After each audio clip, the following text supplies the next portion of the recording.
आज तो प्रचार काली शेष दिन आज आम गहन आमर विधायक प्रार्थी श्री अशोक चंद्र पंडा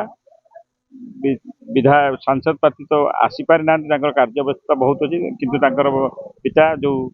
सुरेश कुमार राउतराय विधायक जटणी जो अच्छा थे आम सांगे भी उपस्थित पदयात्रा आम लिंगराज नगर हाटसाही वशिष्ठ नगर कपिलेश्वर ग्राम पूरा संपूर्ण 60 नंबर वार्ड रे परिक्रमा कलु माने ये अभूतपूर्व मुझे केवे आशा भी करी एते मात्रा लोक मुख्यमंत्री को रोड शो पर बोधे आम अंचल सब शंखमय हो जाए निश्चित भाव माननीय मुख्यमंत्री षष्ठ थर पर मुख्यमंत्री हे विधायक आमर तो अच्छा 3 थर विधायक आम सागर 3 थर जाकि रहीचु कर्मी हिसाब से कम कर कर्पोरेटर रहीचु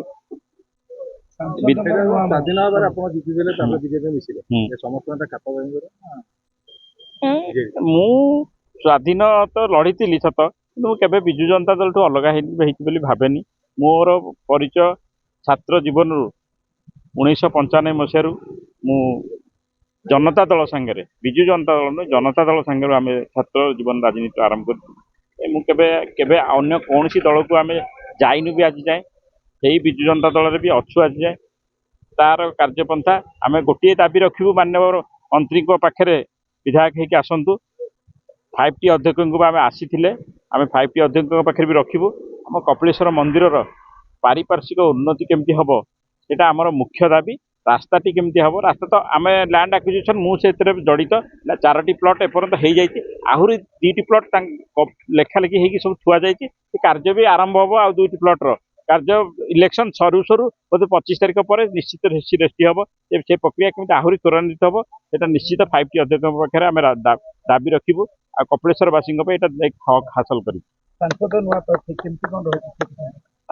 सांसद तो ये आम अपरिचित लोक नुह सांसद को पिता आम गाँव में पूरा परिचित प्रत्येक घरे प्रत्येक पिला पाखे से परिचित निश्चित सांसद को आम गाँव में मोर आशा निश्चित समस्त भोट पड़ो बोली मोर विश्वास आ सांसद को आई नुआ भी कहबेनि यही कपिलेश्वर कथा अन्य कौटी कौन नुआ कहे कि कपिलेश्वर बोध हुए कहीं नुआ कहबेनि सांसद निश्चित आम गाँव में निश्चित भल समर्थन पाइबे बोली आशा विश्वास मोर।